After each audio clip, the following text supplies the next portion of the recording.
I need to get this off my chest before Christmas comes again. People like to say kids are innocent. That's a lie adults tell themselves so they can sleep better. Some of us weren't innocent. Some of us were just small and cruel and smart enough to hide it. I was one of those kids.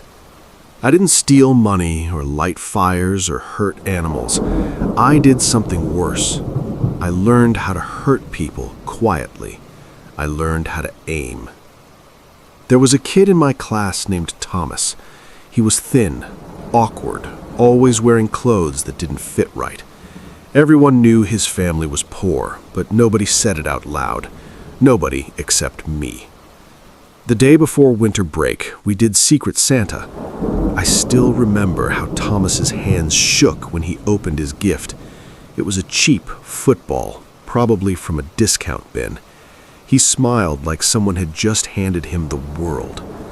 That smile annoyed me more than anything. At recess, I walked over, made a joke about how the ball probably cost less than my lunch, and kicked it as hard as I could.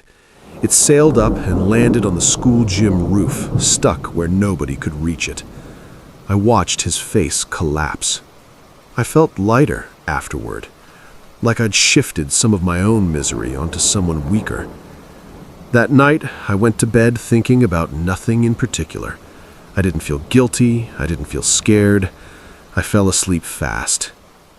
I woke up to whispering. Not voices, exactly, more like a soft, rhythmic sound drifting through the house. I thought maybe the TV was on downstairs. I opened my bedroom door and felt something tug at me. Not physically, just directionally, like gravity had opinions. My parents were asleep, too asleep. I shook my dad's shoulder and his breathing didn't change. It was deep and slow, like he'd been unplugged from the world. The whispering led me downstairs. The living room was lit by the pale glow of snow outside. The cookies we'd left out were gone. Only crumbs remained.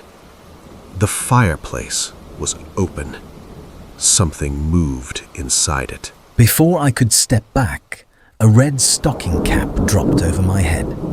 I felt myself yanked forward. The inside of the chimney was hot, then suddenly freezing. My body scraped and twisted in ways it wasn't meant to. Then everything went dark. I woke up on a thin mattress in a room full of other kids. Nobody was crying. That was the worst part. A boy with hollow eyes leaned over me and said, "You're in the workshop. Don't ask how long." A bell rang. Sharp, painful. We lined up. The place we worked in was massive. Endless rows of benches, hundreds of children, all silent, painting, sanding, assembling toys with mechanical precision. Above us, on a raised platform, sat something dressed in red. It didn't move, didn't need to. The elves weren't cute. They were thin, sharp, impatient. They didn't yell unless someone made a mistake. Mistakes meant correction.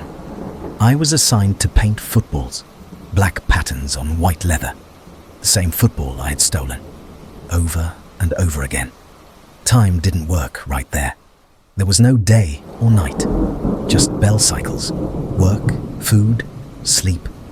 The food was grey porridge and one slice of orange. Always one slice. Kids disappeared sometimes. They came back different, quieter, greener, like the colour had been slowly drained out of their humanity and reassigned elsewhere. One girl cried every night. Her name was Mary. She was small, younger than the rest of us.